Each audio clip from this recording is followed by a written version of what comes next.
नमस्कार दोस्तों, ज्ञान लो में आप सभी का स्वागत है। दोस्तों, सामान्य जीवन काल में बहुत से कार्य होते हैं जो बहुत से सरल सामान्य से महसूस होते हैं, मालूम पड़ते हैं और हमारे जीवन में उनका महत्व बहुत कम होता है, परंतु विषम परिस्थितियों में ऐसे कार्यों का योगदान हमारे जीवन में कितना बड़ा होता है, ये विषम परिस्थितियों में ही पता चलता है।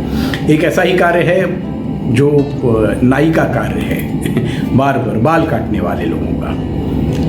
दोस्तों, गत 1-1.5 वर्ष से जो परिस्थिति हम सभी झेल रहे हैं, नाई की दुकानें बंद हैं, सैलून बंद हैं, तब हमें इनकी याद सताती है और तब इन कार्य को करने वाले लोगों का और इस कार्य का योगदान हमारे जीवन में क्या है, हमें समझ में आता है। दोस्तों, नाई का इतिहास आज का नहीं है। नाई का इतिहास कांस्य युग का है। करीब 3,500 वर्ष ईसा पूर्व मिस्र में यह व्यापार उपलब्ध था, यह कार्य हुआ करता था। संशोधनों से पता चला है कि मिस्र में जो खुदाई हुई थी तो उनमें जो औजार प्राप्त हुए तो औजार उस तरह के रेज़र के प्रकार के मिले और कुछ लेखों में भी इसका उल्लेख था। तो उससे पाया गया कि मिस्र में उस ज़माने में नाई हुआ करते थे। और आपको जानकर आश्चर्य होगा दोस्तों कि नाई एक बहुत ही सम्माननीय कार्य था।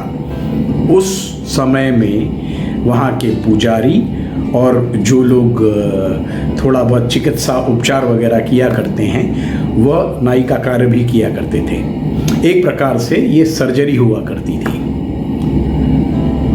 उस समय की एक सामान्य धारणा जो हुआ करती थी, उसमें ये एक धारणा थी कि जिन व्यक्तियों के दाढ़ी और मूछें और बाल वगैरह बड़े होते हैं तो बुरी आत्माएं उनके शरीर में इसी रास्ते के द्वारा प्रविष्ट हुआ करती थी। इसलिए ये बाल काटने वाले लोग, नाई वगैरह जो हुआ करते थे, उनका बहुत सम्मान होता था, क्योंकि आपके बाल काटने के बाद आपको जो बुरी आत्माएं हैं उनसे मुक्ति मिलती थी।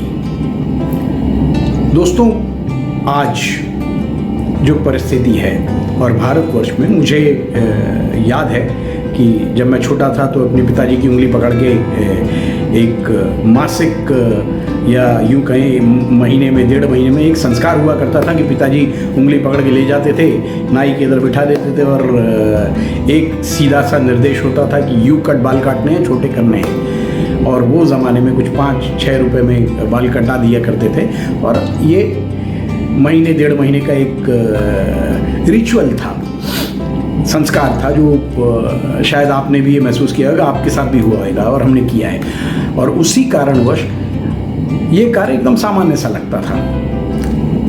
परंतु दोस्तों, आज कालांतर में आप सभी जानकर हैरत में पड़ जाएंगे कि इस कार्य के द्वारा लोगों ने बड़ी बड़ी ख्याति प्राप्त की है, नाम बनाया है।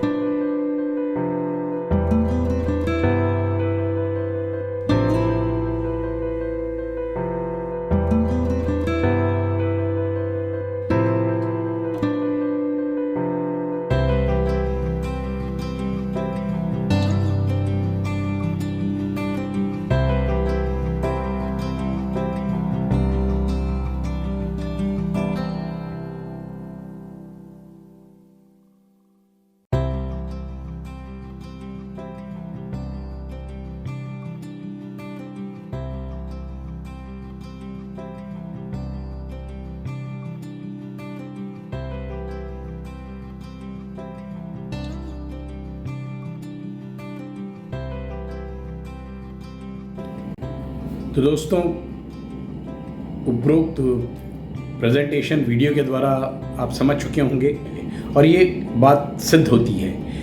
उपरोक्त लोगों को देख के ये बात सिद्ध भी होती है, साबित होती है कि कोई कार्य छोटा बड़ा नहीं होता, बस उसे करना चाहिए, मन से करना चाहिए। साथी दोस्तों, मैं गत कई हफ्तों से जो चीज़ कह रहा हूँ फिर दोहराऊंगा कि परिस्थिति विषम है परंतु अब सुधर भी रही है। सामान्य तौर पे हमारे महाराष्ट्र में तो अब लॉकडाउन खुलने की तैयारी है और हम आशा करते हैं कि धीरे धीरे परिस्थितियां सामान्य हो जाएंगी, सब अपने अपने कार्य में फिर से लग जाएंगे। मेरी वैक्सीन की दूसरी डोज भी कंप्लीट हो चुकी है, मेरी और मेरी मिसेस की। एक वेबसाइट था जिसके द्वारा मैंने अपना रजिस्ट्रेशन कराया, काफ़ी आसानी से हुआ, मुझे कोई परेशानी नहीं आई और सरकार द्वारा, महाराष्ट्र सरकार द्वारा काफ़ी अच्छी व्यवस्था थी। मैं जहाँ गया पहले तो लग रहा था मुझे कि गवर्नमेंट का एक धारणा होती है कि कैसा होगा क्या होगा, परंतु आप सभी को जानकर आश्चर्य होगा, इतनी सुंदर व्यवस्था, साफ सुथरा, नीट क्लीन। और मेरा नंबर आधे घंटे में तो हम सब करके बाहर आ गए। हाँ, जो समय उधर बैठना था उसको बैठ के करके हम बाहर आ चुके थे, पता भी नहीं चला, मिसेस को भी अच्छा लगा। आप सभी से भी मेरा अनुरोध है कि बिना देर किए अपना सेकेंड डोज भी लें, रजिस्ट्रेशन कराएं और वैक्सीन का सेकेंड डोज भी लें और कोविड को दूर भगाने में सरकार की सभी की मदद करें। नमस्कार।